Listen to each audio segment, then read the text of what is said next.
Okay, so we will start with the revision as we discussed yesterday. छोटा सा ग्लिप्स लेंगे जो इम्पोर्टेंट टॉपिक्स हैं उसके बारे में हम लोग बात करेंगे. The first one is obviously the individual differences. What is individual differences? So we all know that we all are individuals and we all are different in our own ways. Initially, we used to think about differences in the ways of uh, in by physically. Usually, we used to think about physical differences, but now we know that we have psychological differences.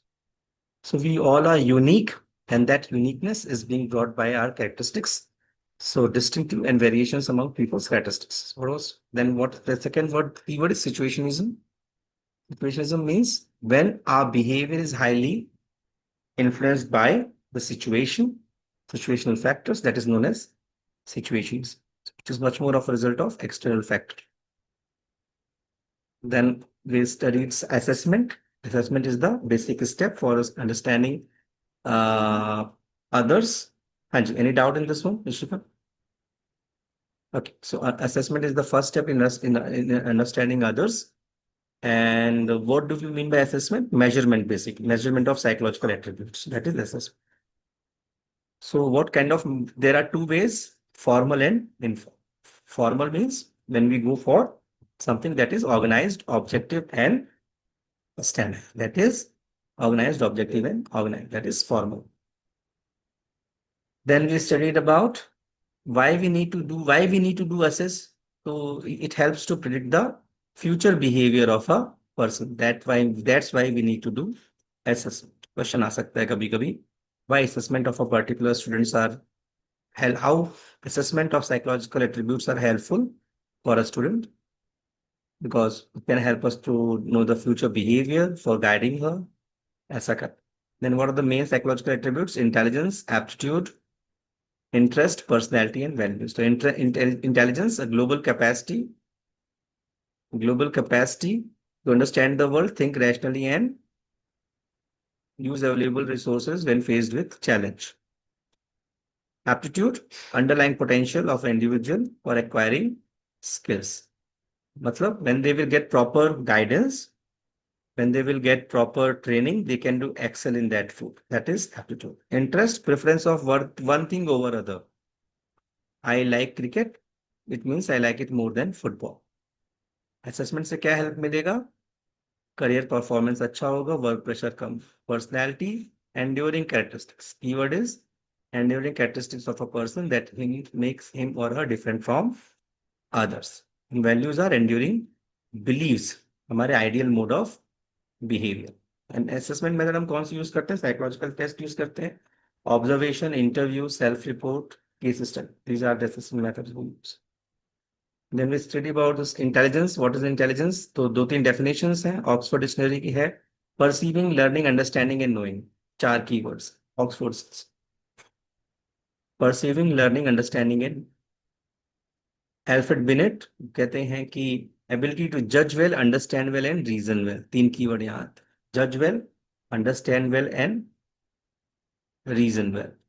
उसके बाद आते हैं Wechsler. Wechsler की वही definition है जो हमने पहले पढ़ी थी. Global and aggregate capacity of individual to think rationally, act purposefully, and to deal effectively when faced with the challenge. जितनी भी थ्योरीज हैं हम उनको दो पार्ट में डिवाइड करेंगे. Psychometric approach and information processing approach. Psychometric approach मतलब होता है aggregate of all the evidence, sum up of all the evidence. Information approach में क्या होता है? प्रोसेस. प्रोसेस. ठीक है. तो हाउ की बात किसमें होती है? इंफॉर्मेशन अप्रोच में. स्ट्रक्चर ऑफ इंटेलिजेंस किसमें बात होती है?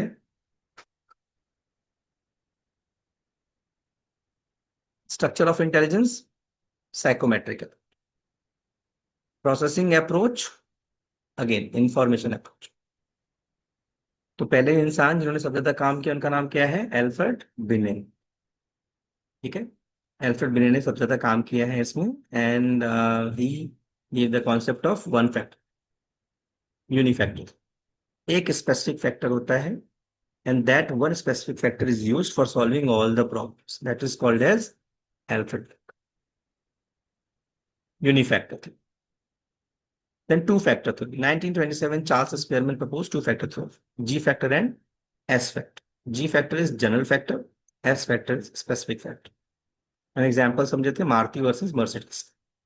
डे टू डे काम के लिए हम जी फैक्टर यूज करेंगे, स्पेशल कामों के लिए हम एस फैक्टर यूज करेंगे। तो जिसके पास एस फैक्टर उसके पास जी फैक्टर होगा, ऑब्वियस सी बात है। ठीक है, आप हर काम में अच्छे हो सकते हैं but you can be excellent singer. Example जो दिया। Then theory of primary mental abilities by Louis Thurstone. 7 primary mental ability, ये हमें याद करनी पड़ेगी, याद हो जाएंगी, बहुत इजी। कौन कौन सी? Verbal comprehension, numerical, spatial, perceptual, word fluency, memory and inductive reasoning. 7 primary mental abilities है, ये सब में होते हैं एज पर mister Louis Thurstone. Then heart, अच्छा, टू फैक्टर थ्योरी कैसे बनी थी? Factor analysis. याद, टू फैक्टर थ्योरी कैसे बनी थी? Factor analysis. One factor theory कैसे बनी थी? फैक्टर एनालिसिस से बनी थी? No, two factor theory factor analysis से बनी थी। लेवल 1, लेवल 2 हायरार्की थ्योरी आती है आर्थर जॉनसन की। लेवल 1 मतलब input is almost equal to output, lower cognitive abilities, ज्यादा दिमाग नहीं लगाना है, जैसा आया वैसा भेज दिया। Level 2, output is extremely different from input, higher mental cognitive abilities to transform it. JP Guilford का structure of intellect model, operation content and product, OPC, operational content and product. There are 6 operations, 5 content and 6 cells. 6 multiply by 5, 30, multiply by 6, 180. Total कितने cell हो गए? 180 cell हो गए। Each cell have more than one or two factors. Now, theory of multiple intelligence proposed by Howard Gardner. There are basically 8 intelligence: linguistic, logical, mathematical, spatial, naturalistic, intrapersonal, interpersonal, body kinesthetic and musical. ये हमें याद करना है। So we have done till here yesterday. Today we will do a new theory on intelligence. आपने homework किया? कुछ एक question बनाए? Anyone? यस सर, बनाए। ठीक है, बड़े उसको फोटो खींच के ग्रुप में भेजो। Okay. Now, the new theory is called a triarchic theory of intelligence. As I say, triarchic, तो 3 चीजें होंगी। triarchic मतलब tree, triangle, 3 sides।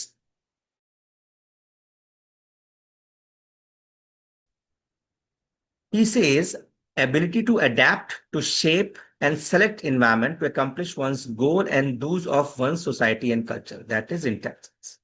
What is intelligence? The ability to adapt.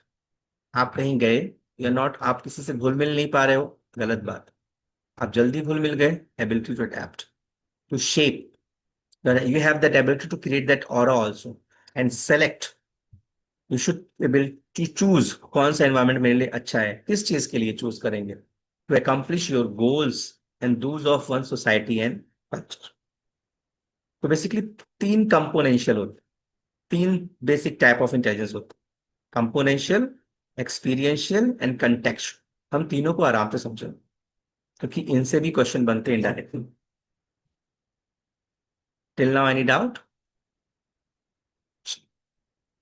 Sir intelligence की तो फिर हमारे पास 5 बहुत सारी डेफिनेशन हो गई डेफिनेशंस हैं। हो गई। हाँ। हाँ, तो लेकिन फिर जो, मतलब। लेकिन देखो देखो, जो ये जो अगर क्वेश्चन आता है राइट एनी वन डेफिनेशन, तो आप कोई हम्म। एक अच्छी सी याद करके चले जाओ।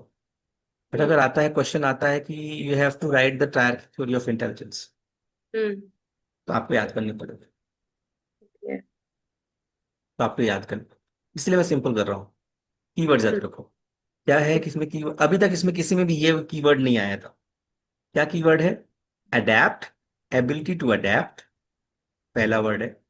To shape and select environment. Hmm. Adapt, shape and select, क्या करना है? एनवायरमेंट को करना है।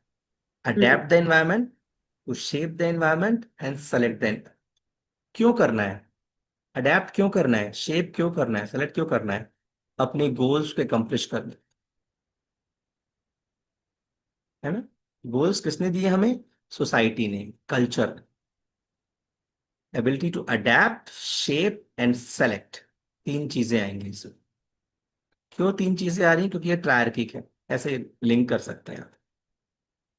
To accomplish one's goal, goals of society and culture। तो बेसिकली तीन चीजें, कंपोनेंशियल, एक्सपीरियंशियल एंड कंटेक्चुअल। पहला हम कंपोनेंशियल समझे। इसको हम एनालिटिकल इंटेलिजेंस भी बोलते हैं। किसको? कंपोनेंशियल। क्यों बोलते हैं एनालिटिकल इंटेलिजेंस? बिकॉज हम यहाँ पर एनालिसिस करते हैं। किस चीज का एनालिसिस? To solve problem. हम सोचते हैं, हमारे सामने एक प्रॉब्लम आई, यार एग्जाम आ रहा है, क्या किया जाए? चलो बैठ के थोड़ा प्लानिंग करें, सोचो इसके बारे में। कब से एग्जाम है? प्रैक्टिकल्स कब से हैं? सिलेबस क्या है? हमें मालूम होना चाहिए।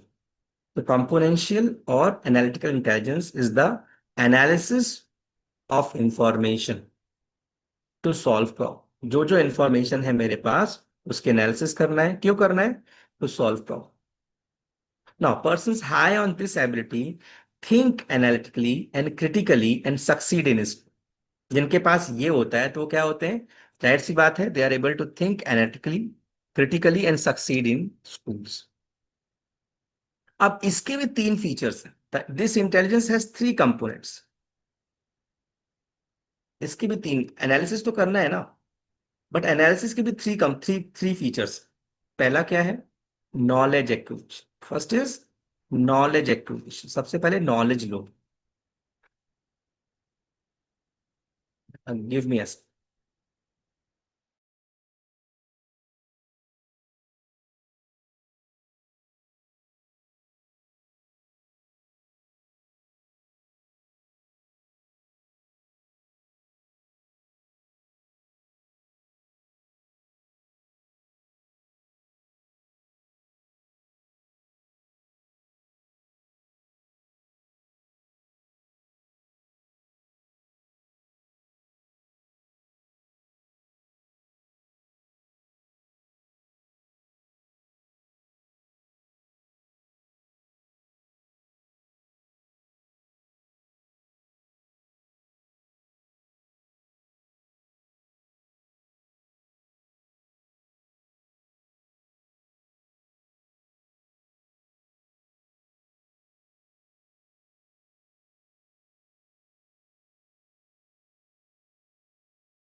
हाँ जी, सॉरी।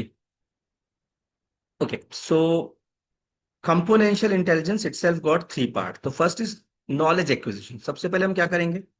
हमें एनालिसिस करना है। एनालिसिस के लिए सबसे इंपॉर्टेंट क्या है? सबसे पहले नॉलेज होना चाहिए ना। किस चीज का एनालिसिस करें? नॉलेज। तो नॉलेज मिल गया हमें किसके बारे में। Then second is meta. Meta, meta और हायर ऑर्डर कंपोनेंट, अभी आपने देखा होगा फेसबुक का नाम कर दिया मेटा कर दिया। मेटा मतलब क्या होता है? हायर ऑर्डर कंपोनेंट, जहां ज्यादा हम सोच सकते हैं। ठीक है। It involves planning, it involves planning, knowledge ले लिया, आप प्लानिंग करेंगे क्या करना है, कैसे करना है, what to do and how to do. Then third is performance, सोच लिया, चलो करते हैं, let's do the actual thing. तो three parts, knowledge, meta, performance, याद रखना। Knowledge, get the knowledge about the info problem. Meta, think about that problem. Higher order component, think, research, critical thinking, सब कुछ डाल दे। देन सोच लिया, let's do performance. Componential intelligence के तीन parts हैं। ठीक है। Componential intelligence, also known as analytical intelligence, is the analysis of the information to solve problems. Person high on this ability are able to think analytically, critically, and succeed in schools. ठीक है। अब इसमें आप बस ये भी लिखोगे, person high on this intelligence are able to think analytically and critically, चलेगा। सक्सीड इन स्कूल की जगह लाइफ में लिखोगे, चलेगा, सक्सीड इन लाइफ भी चलेगा। ठीक है। Now this intelligence got three parts. तो फर्स्ट क्या है? नॉलेज। ठीक है। Second is knowledge which is responsible for learning and acquisition of the ways of doing. Second is meta, higher order component. Third is performance, let's actually do the thing, this is componential. Then second is experience. As the name says, experiential learning, यानी अपने experience से सीखना। ठीक है। आप अब कोई मान लो you met someone who is currently in class 10th, she asked about कि दीदी हमें कैसे कैसे पढ़ाई करें। Now you have that experience, so you will be able to guide him और हर वेरी बेटर। सिंपल सी बात। So that is experiential intelligence, और it is also known as creative intelligence. Creative intelligence, experiential को हम और क्या बोलते हैं? क्रिएटिव। कंपोनेंशियल को क्या बोलते हैं? एनालिटिकल। याद रखना, तीनों के एक एक और नाम, निक नेम बोल सकते हो आप। एक्सपीरियंशियल का एक और नाम, निक नेम क्या है? Creative intelligence is involved in using past experiences creatively to solve novel problem. Novel means new problems. Novel means new problem. Novel मतलब new होता है। It is reflected in creative performance. Person high on this aspect integrate different experiences in an original way to make new discoveries and inventions. जिनके पास ये ज्यादा होता है, what they're able to do, they're able to integrate your different experiences जो आपने पहले experience कर चुका है, in an original way to make new discoveries and inventions. Done. Now what they're able to do, they are able to find out information is given in a, they are able to find out which information is crucial in a given situation. Last is contextual intelligence. Experiential को हम और क्या बोलते हैं? Creative intelligence. What they're able to do, they are able to integrate the different past experiences and integrate them in an original way to solve new problems. Number one. Number two, they are able to quickly find out which information is crucial in a given situation. Information तो बहुत सारी है, but कौन सी information अभी मेरे को important है इस सिचुएशन में। देन कंटेक्चुअल इंटेलिजेंस, इसको हम एक और नाम बोलते हैं प्रैक्टिकल इंटेलिजेंस। क्या बोलते हैं? Practical intelligence. कि इसका निकनेम प्रैक्टिकल, कंटेक्चुअल का प्रैक्टिकल। क्या करते हैं? Involves the ability to deal with environmental demands encountered on daily basis। Day to day life की जो हैसल्स होते हैं उससे निपटने के लिए ये लोग बहुत अच्छे। कुछ लोग होते हैं जो पढ़ाई लिखाई में अच्छे नहीं होते, लेकिन इनको मार्केट भेज दो, बहुत अच्छा सामान लाएंगे, मोल भाव कर लेंगे। कुछ लोग होते हैं पढ़ने में अच्छे होते हैं, उनको मार्केट भेज दो, उनसे कुछ निकलेगा ही नहीं, कंफ्यूज हो जाएंगे। उनको रोडी याद नहीं होती है, मार्केट ही समझ में नहीं आता है। कुछ लोग होते हैं उनको मैथ समझ में नहीं आती, मार्केट समझ में आ जाता है। इनको एक और नाम बोलते हैं स्ट्रीट स्मार्टनेस, या बिजनेस सेंस इनका बहुत अच्छा होता है। ऐसे ही लोग बिजनेस में अच्छे होते हैं। हर आदमी बिजनेसमैन नहीं बन सकता। क्यों नहीं बन सकता? क्योंकि उसके अंदर कंटेक्चुअल इंटेलिजेंस होगा तो बिजनेसमैन जल्दी बनेगा। इससे फायदा क्या होता है? Ability two is easily adapt to their present environment or select a more favorable environment than the existing one or modify the environment to fit their needs। या तो एनवायरनमेंट को सेलेक्ट कर लेंगे बहुत जल्दी, या मोर फेवरेबल एनवायरनमेंट को देख लेंगे, नहीं तो एनवायरनमेंट को बदल देंगे, मॉडिफाई देना टू सूट देयर नीड्स। इसीलिए they are able to successful in life. So ये अब यहां पर क्या हुआ, हमने कोई कंपोनेंट्स की बात नहीं करी, है ना, हमने किसी कंपोनेंट की बात नहीं करी, हमने किसी integrate in musical aptitude, intrapersonal बात, हमने क्या बात करी, how they are processing the information. ये क्या आती है? Information processing approach. क्या बोलते हैं इसको? Information processing approach. ना, ये क्लियर हो गया अपने को? Componential, experiential and context. Componential के तीन part, knowledge, meta, performance.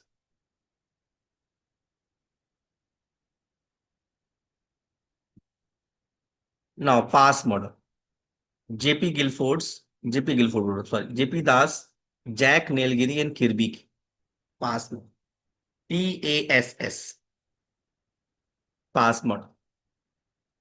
According to this model, intellectual activity involves the interdependent function of three neurological systems। Keyword क्या यहां पर आया था? न्यूरोलॉजिकल। अब हम ऑर्गेनिक में आ गए, ब्रेन में आ गए। अभी तक हमने ब्रेन के पार्ट की बात नहीं करते, अब हम ब्रेन के पार्ट की बात करेंगे, ऑर्गेनिक में आ। इंटरडिपेंडेंट हैं ये तीनों न्यूरोलॉजिकल सिस्टम। इनको क्या बोलते हैं? Functional unit of brain. अभी तक आपने जितनी भी थ्योरी पढ़ी, कहीं भी हमने ब्रेन के ऑर्गन की बात नहीं करी थी, ब्रेन एज ऑर्गन की बात की। बट इस थ्योरी में हम ब्रेन को ले आए एज अ ऑर्गन। ठीक है? And इसको क्या बोलेंगे? Neurological system called the functional unit of brain. And these units are responsible for three things: arousal और अटेंशन, कोडिंग और प्रोसेसिंग, एंड प्लानिंग। इनको अपन समझेंगे आराम से। अराउजल, सबसे पहले क्या होगा, आपको इंफॉर्मेशन मिली, यार एग्जाम है, आपने सबसे पहले क्या किया? उस इंफॉर्मेशन को सुना या देखा या पढ़ा या किसी ने बताया, तो आपने उसको क्या किया? परसीव किया। ठीक है? उस वो इंफॉर्मेशन आपके लिए क्या हो गया? स्टिमुलाई हो गया। ठीक है? स्टिमुलाई है वो information. Everything for a psychologist, everything else is stimuli. तो state of arousal is basic to any behavior as it helps in attending to stimuli। Teacher came into the class, listen everyone, important announcement। सबका ध्यान teacher की तरफ गया, सबका ध्यान। arousal बहुत important. उससे क्या होगा? You will be able to attend that information in a attention manner और arousal manner. An optimal level of arousal focuses our attention to the relevant aspect of a problem। एक basic level का arousal क्या help करेगा आपको? यार exam है, पढ़ाई करना है, तैयारी करनी है, बाकी सारी चीजें कम करना है, पढ़ाई करना है। नाउ टू मच अराउजल और too little arousal would interfere the attention. बहुत ज्यादा अराउजल हो गया, अरे बाप रे अब तो एग्जाम आ गया, और तुमको पैनिक अटैक चालू हो गया, पसीने पसीने आ गए, तबीयत खराब हो गई, तुमको एडमिट करना पड़ा, you are not able to attend the exams. And too little of the arousal, अरे एग्जाम है, देखेंगे कोई नहीं, जब आएगा तब देखेंगे, ध्यान ही नहीं दिया, बिल्कुल नहीं दी इंपॉर्टेंस दी। Too little of the arousal, वो भी कोई मतलब नहीं।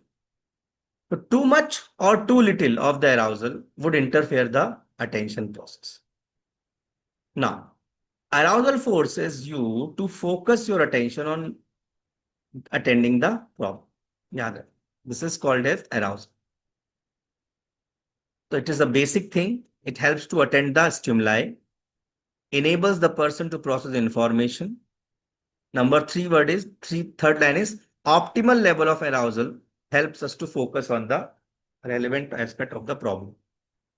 Too much arousal or too little arousal will interfere with attention. Example. Done? Clear? और कुछ लिखने की जरूरत? Simultaneous and successive progress. Simultaneous मतलब आप मेरे साथ चलोगे. Successive मतलब आप मेरे आगे चलोगे. You can integrate the information into your knowledge system either simultaneously or successfully. Simultaneous processing takes place when you perceive the relation among the various concepts and integrate into the meaningful pattern of comprehension. एक साथ आपने बहुत सारे concepts को देखा, integrate किया and उनमें एक मीनिंग निकाला. That is simultaneous. You perceive the relations among various concepts and integrate them into a meaningful pattern for comprehension. For example, Raven progressive matrices. आपने देखा है? RPM देखा है आपने? Raven's progressive matrices देखा है आपने? नहीं देखा. फिर बात. एग्जाम्पल इसमें शायद दिया होगा.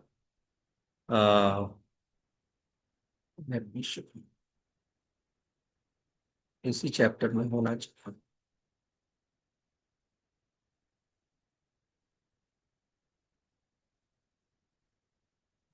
ये वाला दिख रहा है आपको? Figure 1 this is ravens progressive matrices. दिख रहा है? विजिबल है? इसमें क्या है? एक ब्लॉक है बड़ा सा, बीच का हिस्सा डिसअपियर है, देन 6 ऑप्शंस हैं. यू हैव टू आइडेंटिफाई कि इस ब्लॉक को फुलफिल करने के लिए हम कौन सा ऑप्शन लेंगे. 1 2 3 4 5 6 कौन सा लेंगे? 4. 4 लेंगे. कैसे पता चला आपको? आपने सारे ब्लॉक्स को एक साथ देखा सेम टाइम पे, और जो सारे ब्लॉक्स को इंटीग्रेट किया आपने अपने दिमाग में, और जो सामने वाला मेन ब्लॉक है उसको उसकी जगह रख के देखा साइमल्टेनियसली. आप देख रहे हो और रख के देख रहे हो. इससे आपको पता चल गया answer is 4. That is ravens progressive matrices.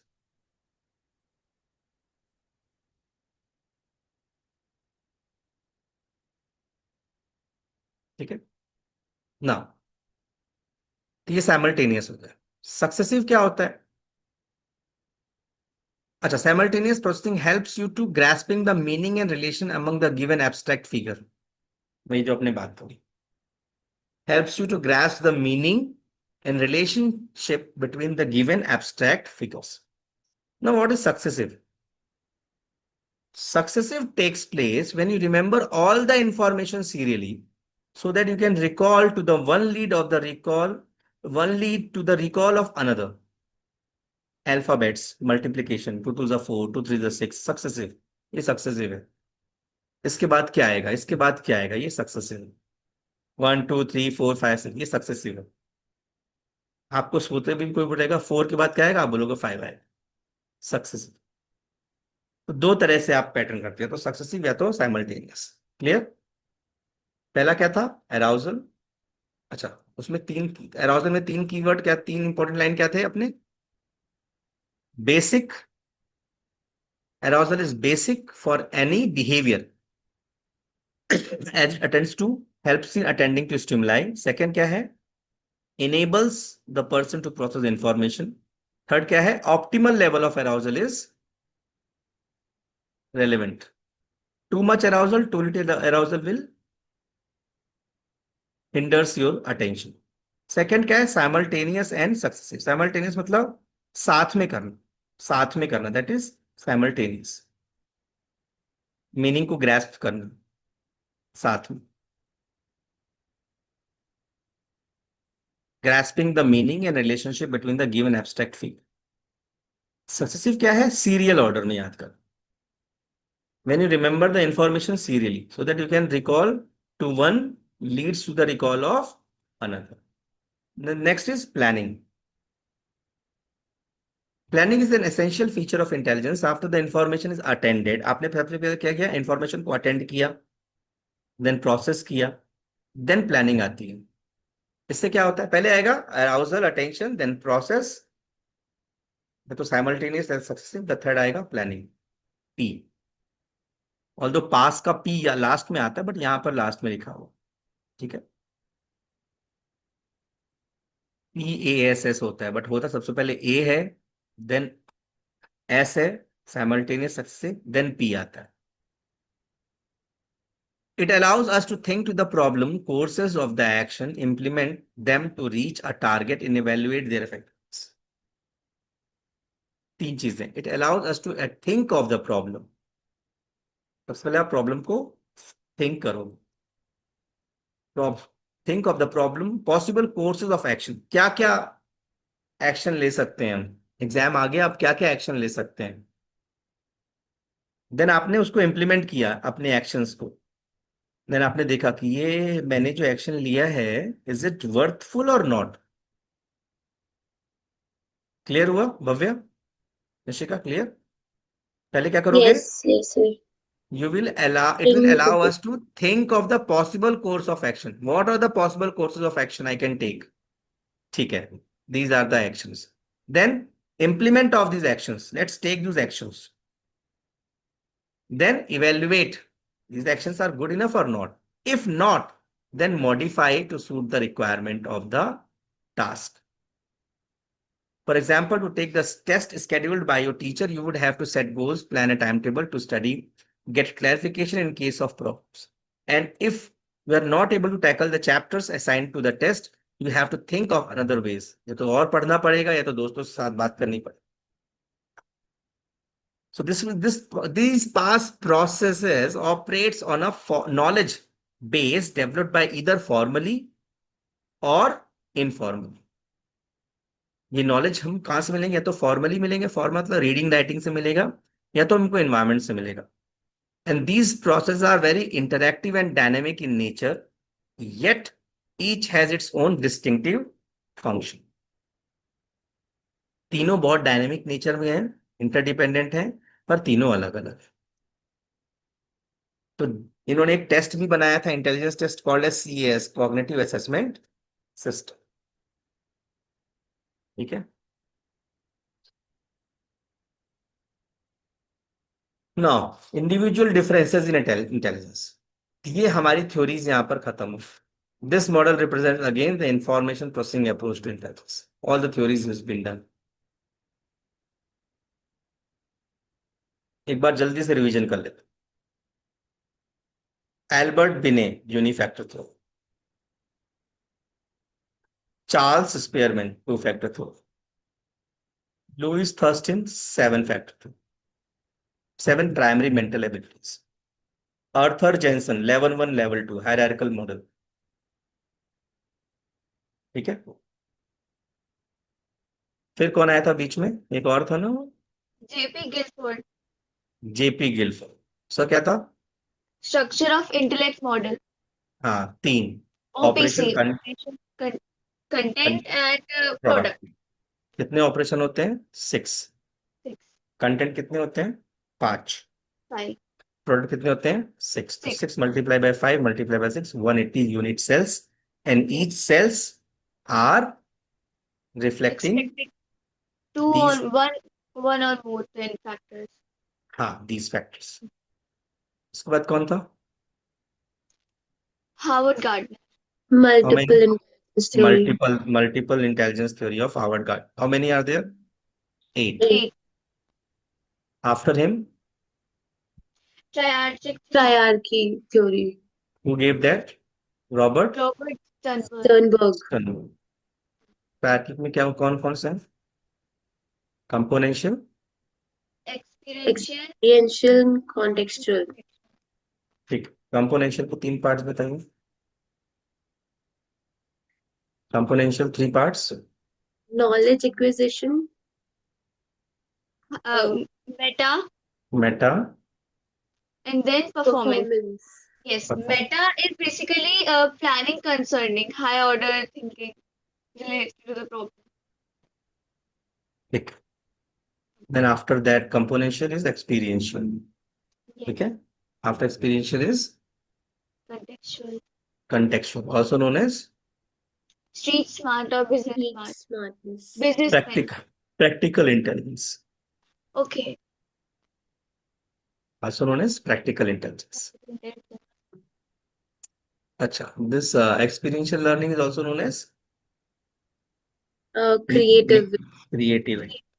Well, and the first one is also known as componential, also known as analytical, ठीक. People good on componential intelligence, do they succeed in life? huh? Yes. People good on componential intelligence, do they succeed in life? Yes. S- The last one is pass model given by JP Das, Jack Nilgiri. McCleary, and Kirby. by 1994. Yes. No. चलो ठीक है. So these are the things. If the question comes, explain any one information processing approach. तो कौन से करेंगे हम लोग? Try. Strategic theory. Okay. Traffic theory और pass में anyone. ठीक है. So theories has been done now.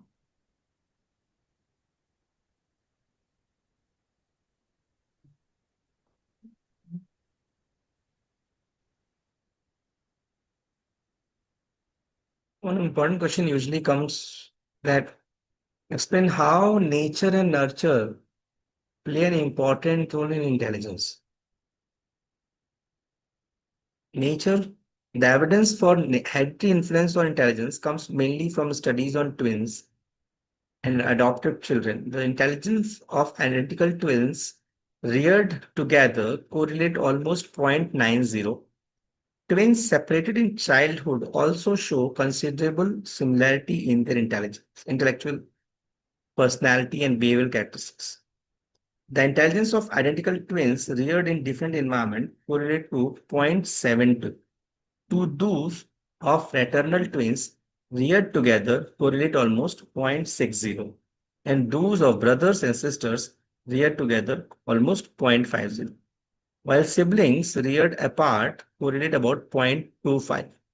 Another line of evidence comes from the studies of adopted children, which shows that children's intelligence is more similar to their biological father than adoptive parents. की line यहां पर last में आती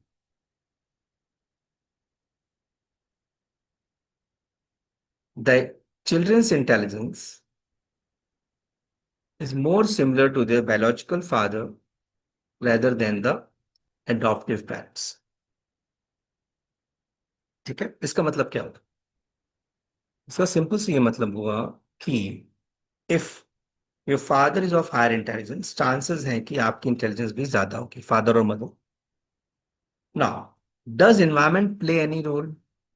Yes. With respect to the role of environment, studies have reported that as children grow in age, their intelligence level tends to move closer to their adoptive parents. Now, studies also says as children grow, their intelligence move closer to that of adoptive parents. How it came to know? Now, children who belong to disadvantaged home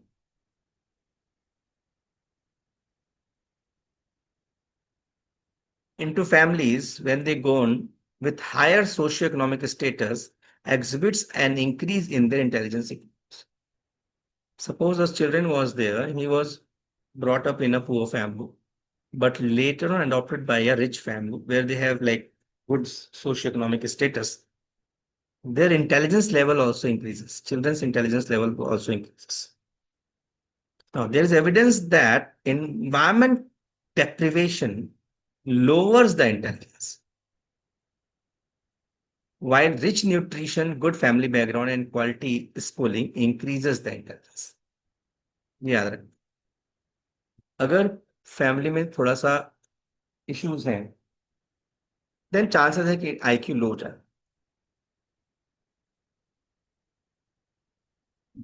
तो फिर ये तो दोनों तरह की बात हो गई ना. एक तरह बोल रहे हैं कि फादर तो इंटेलिजेंस जाएगा बायोलॉजिकल फादर पे, फिर एक तरफ बोल रहे हैं इन्वायरमेंट. साइंटिस्ट ने बोला कि intelligence is a product of complex interaction of heredity and environment, nature versus nurture, दोनों का मल्टीप्लीकेशन है intelligence. Heredity can best be viewed as something that sets a range within an individual's development, is actually shaped by the support and opportunities of the environment. So what is heredity? Heredity sets the range कि आपका IQ इतना हो सकता है. Now it's totally depends upon you the environment कि इतना हो पाएगा या नहीं हो पाएगा. Heredity sets the range, but environment actually shapes that range. Clear हो गया? इंडिविजुअल डिफरेंसेस इन इंटेलिजेंस में जो पहला टॉपिक है वो है नेचर वर्सेस नर्चर. सो पहला पॉइंट आएगा कि yes, nature do play environmental role because the child is having higher IQ, the child's father mother having higher IQ, तो चांसेस है कि बच्चे का भी हायर IQ होगा. But environment nurture also plays an important role. Evidence है कि if the student is from deprived family, when they shifted to good healthy family, adopted by good healthy family, their intelligence level got increased. And when they didn't got good environment, not good food and good schooling नहीं मिली उनको, IQ लो हुआ. When they got these things good, IQ बढ़ा. तो सभी psychologist में एक general conscience है कि intelligence is a product of nature versus nurture. Nature is heredity, nurture is environment. बहुत सिंपल में बोले तो nature sets the limit, nurture helps an individual in development to that limit.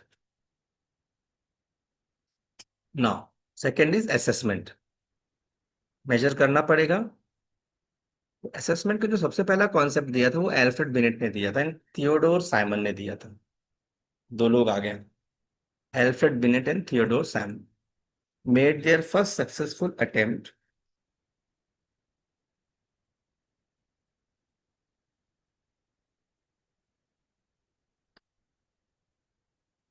to formally measure the intelligence, and they came up with the concept of MA, mental age, which is a measure of person's intellectual development relative to people of his or her group age.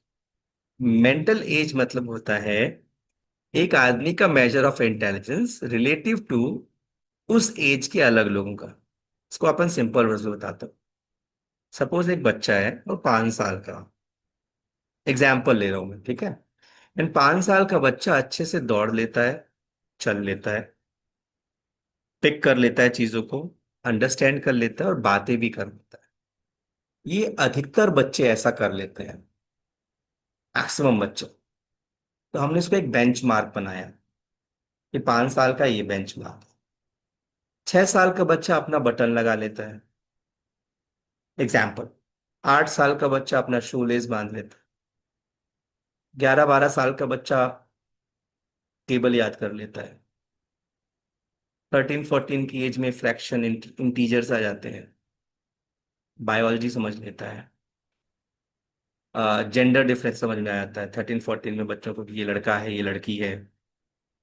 15-16 आते आते वो लोग competitive exams की तैयारी करने लग जाते हैं. देखो इंटेलिजेंस कैसे से बढ़ रहा है ना, स्लोली. कहाँ से स्टार्ट किया था हमने? काउंटिंग से स्टार्ट किया था, 1-2 से स्टार्ट किया, रनिंग से स्टार्ट किया. सो हमने एक बेंचमार्क बनाया. हमने मतलब एल्फ्रेड बिनेट ने और थियोडोर साइमन ने बेंचमार्क बनाया और एक कॉन्सेप्ट लेके आए मेंटल एज का. एक होती क्रोनोलॉजिकल एज जो आपकी बायोलॉजिकल एज होती है कि आप 10 साल के हो, आप किस डेट में पैदा हुए थे, इस डेट, ओके आप 10 साल के हो. देन इन्होंने एक निकाली मेंटल एज. मेंटल एज का फॉर्मूला क्या है? MA/CA/multiply by 100 is called age mental age. अब मेंटल एज निकालते कैसे हैं? MA कैसे मिलेगा? CA तो मिल गया हमें. तो मेंटल एज निकालने के लिए एल्फ्रेड बिनेट और थियोडोर साइमन ने टेस्ट निकाले थे, इंटेलिजेंस टेस्ट. ये इंटेलिजेंस टेस्ट ही हमें असेसमेंट ऑफ इंटेलिजेंस में मिलते हैं, जो भी आपको नहीं पढ़ना है। सिंपल से बात है। वो आप अगर आप मास्टर्स या बैचलर्स करोगे तो वहां पर chronological age is the biological age from birth. A bright child is MA is more than CA. Always remember. जो ब्राइट चाइल्ड होगा उसका MA ज्यादा होगा CA से। अरे ये तो 5 साल का है लेकिन इसको टेबल याद है। MA is more than CA। अरे ये तो 10 साल का है, इसको काउंटिंग नहीं आती। MA is lower than CA। ये फॉर्मूला है IQ निकालने का। MA upon CA into 100 IQ निकाल। IQ कॉन्सेप्ट किसने दिया? जर्मन साइकोलॉजिस्ट विलियम स्टर्न ने IQ का कॉन्सेप्ट दिया। MA upon CA multiply by 100। Why 100? ये डेसिमल का प्रॉब्लम खत्म करने के लिए 100। क्वेश्चन आएगा बच्चे का, कुछ भी आ सकता है, CA दे देगा, MA दे देगा, कुछ भी दे देगा, और फॉर्मूले से निकालने को दे देगा। ये आना चाहिए। डन। IQ दे देगा आपको। ठीक है, बच्चे को बोल देगा कि बच्चा 10 साल का है, MA 12 साल का है, IQ निकालो। तो 12/10 multiply by 100 is IQ। Maths, basic maths. अब IQ को जब हमने ग्राफ में लेकर के आए with respect to the population, हमने ग्राफिकल किया, we got the data and हम ग्राफ्स में लेकर के आए। तो हमने ये देखा कि जो सबसे ज्यादा मिडिल रेंज ऑफ डिस्ट्रीब्यूशन वो सबसे ज्यादा है, मतलब बेसिक इंटेलिजेंस सबसे ज्यादा है। Too much and too little have low frequency. इससे क्या बना? एक नॉर्मल कर्व बना, अ बेल शेप्ड कर्व। ये देखो figure 1.2। Figure 1 is almost like a bell shape, almost उल्टा बेल रख दो, घंटी आती है, उल्टा बेल रख दो, that is bell shape. You can see in figure 90 to 100, 90 to 100 got maximum people. That's why वहां पर सबसे ज्यादा नंबर ऑफ पर्सन गए। As we go below 90 we find less people. लोग खत्म कम होते जाएंगे। स्लाइड आ गया। सेम थिंग उधर भी 110 के बाद भी स्लाइड आ गया। तो हमने क्या किया, 90 to 10 को क्या कर दिया, एवरेज कर दिया। बोलते हैं ना उसका IQ एवरेज है। कैसे पता चला? 90 to 110 के बीच में IQ एवरेज है। 110 से 120 है तो हायर एवरेज, 120 से 130 है तो सुपीरियर है, फिर वो बढ़ता जाता है। This is called as normal curve और अ बेल शेप्ड। ये कब मिला हमें? when we distributed the intelligence score with respect to the population, we got a frequency. In that frequency we found that average intelligence people are maximum in number 90 to 110. And when we distributed in a graph shape, we found it in the form of bell shape. That is why it is called as normal curve or a bell shape.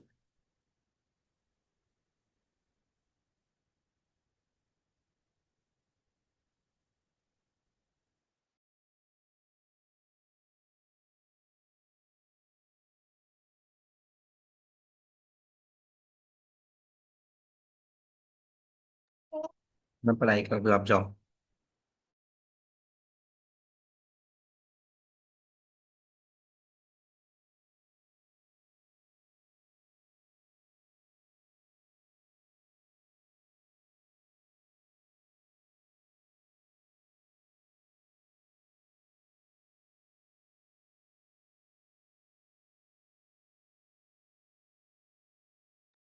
Okay, ये समझ में आ गया bell shape. अब हमने IQ निकाला लोगों का, तो फिर हमने क्या किया, लोगों को कैटेगराइज करना शुरू किया। हमें पता चल गया ना, असेसमेंट किया ना हमने इंटेलिजेंस का। हमें क्यों करना था assessment of personal psychological traits? To categorise, to assess, to know about their future behaviour. हमने कैटेगराइज कर दिया। It's almost like a BP। 80 to 120 है तो नॉर्मल बीपी है, 120 से ऊपर है तो हाई बीपी है, लो बीपी है, इट्स ऑलमोस्ट लाइक सेम। ये जो है ना, ये आईक्यू रेंज आपको याद होनी चाहिए। ये जो टेबल 1.1 है, I hope you too got the same book which I am referring right now. Yes yes sir. Hmm. So the IQ range is given here 120। ये जो रेंज है आपको याद करनी है। परसेंटेज इन द पॉपुलेशन याद करने की जरूरत नहीं है। But as you can see the highest percentage in the population is lies between 90 to 110, 50% population got average. That's why वहां पर एकदम से पीक बनता है। तो इसका वही लिखा हुआ है कि 70 से बिलो है तो इंटेलेक्चुअली डिसेबल्ड है, ये सारी चीज। और ऊपर है जो जिनका आईक्यू ज्यादा अच्छा है, लाइक 130 अबव है, तो उनको हम क्या बोलेंगे? Intellectually gifted people. और जिनका आईक्यू इधर 70 से कम, उनको क्या बोलेंगे? Intellectually disabled people. So these two groups deviate considerably from the normal population in respect to their cognitive, emotional and motivation. जिनका बहुत हाई क्यू आईक्यू ज्यादा हाई होता है और बहुत लो होता है, ये दोनों ही type of people are not able to adjust so well with the environment. They are having different cognitive, emotional and motivational characteristics. Now, variation in intelligence.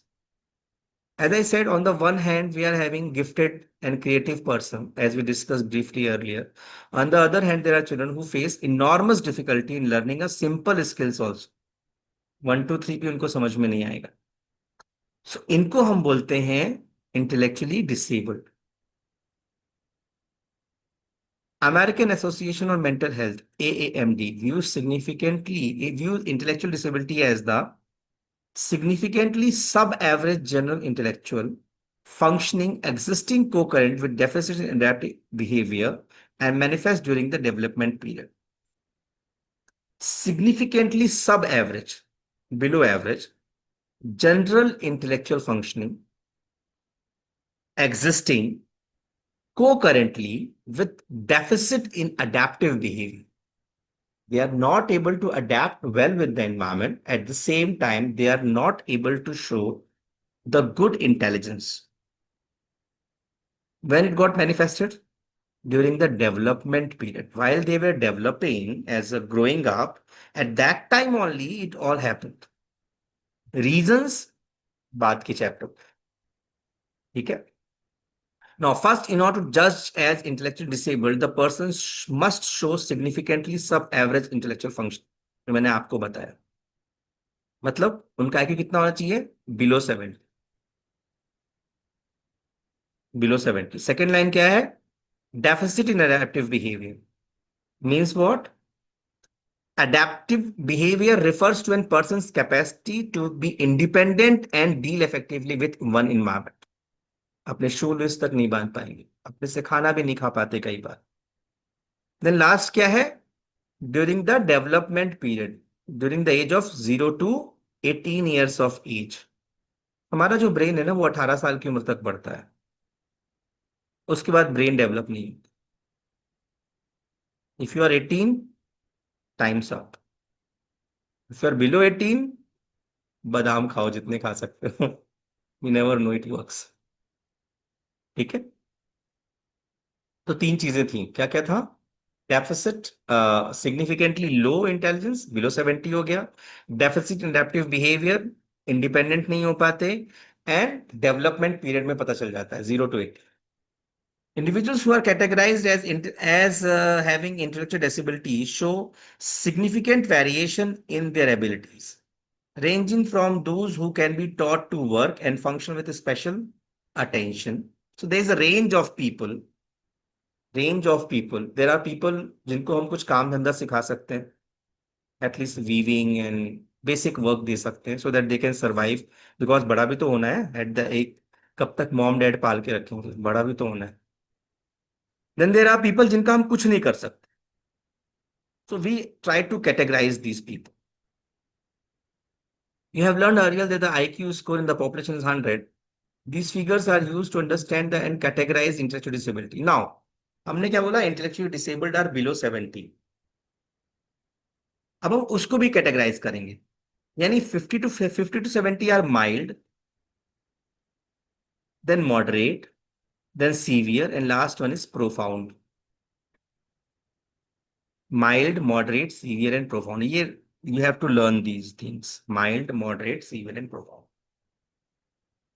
ये कैटेगरीज आपको याद करनी पड़े ना. जैसे जैसे वो माइल्ड से प्रोफाउंड में जाएगा, प्रोफाउंड वाला बंदा अपने बेड से हिल भी नहीं पाता.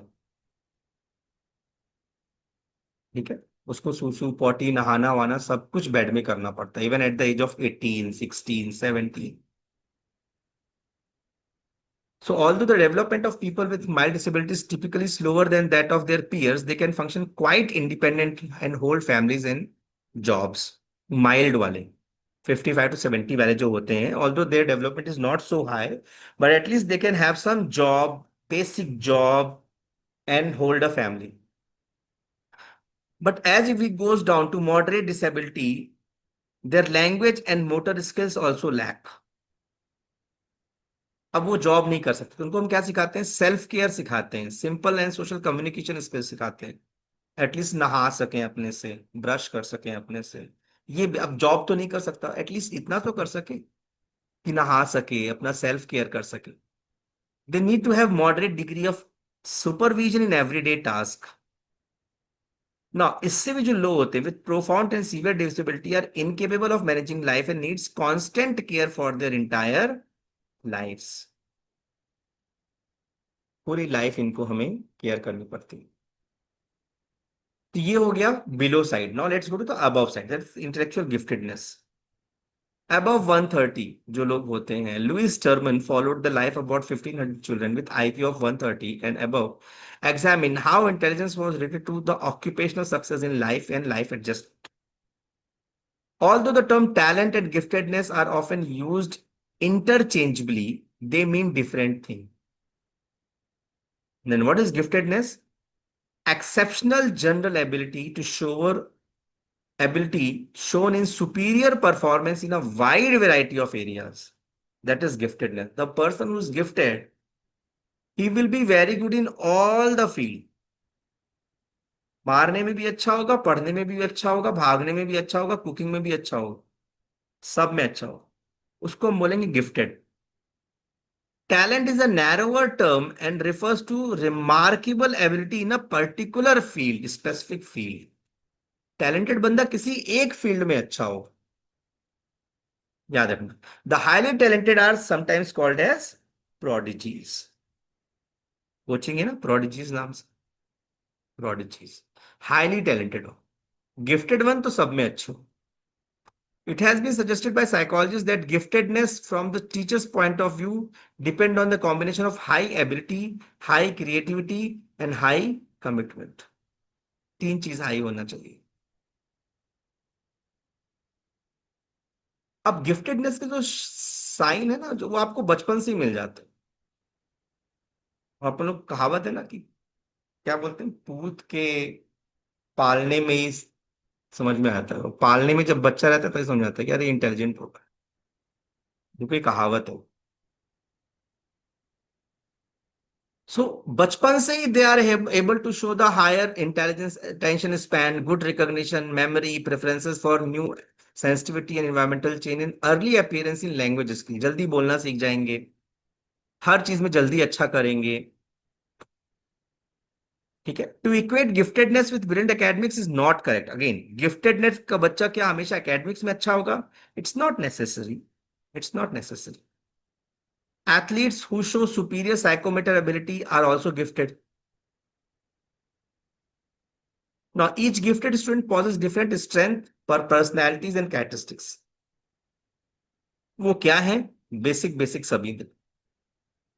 थिंकिंग अच्छी होगी, हायर प्रोसेसिंग स्पीड होगी, सुपीरियर जनरलाइजेशन होगा, ओरिजिनल एंड क्रिएटिव थिंकिंग होगी, इंट्रेंसिक मोटिवेशन ज्यादा होगा, अंदर से मोटिवेशन होगा, सेल्फ स्टीम हाई होगा, इंडिपेंडेंट होंगे, है ना. A performance on intelligence test is not only measures for identifying the gifted, many other source of information भी है जिससे हम पता कर सकते हैं, जैसे कि स्कूल के टीचर्स का जजमेंट हो जाता है, स्कूल अचीवमेंट रिकॉर्ड्स, इंटरव्यू से पता चल जाता है. Now, to reach their full potential, even gifted children require special training and different educational programs beyond these provided to normal. तो जो बहुत अच्छे बच्चे होते हैं, जो गिफ्टेड होते हैं, उन्हें हमें अलग से सारी चीजें देनी पड़ती. And these may include life enrichment programs that can sharpen children's skill in productive thinking, planning, decision making and communication. ये हो गया इंडिविजुअल डिफरेंसेस का पूरा topic finish. Nature versus nurture, variations in intelligence, IQ, MQ, ये सब हमने पढ़ा आज. Today we will stop here only. Next class से हम आगे पढ़ेंगे टाइप्स ऑफ इंटेलिजेंस टेस्ट.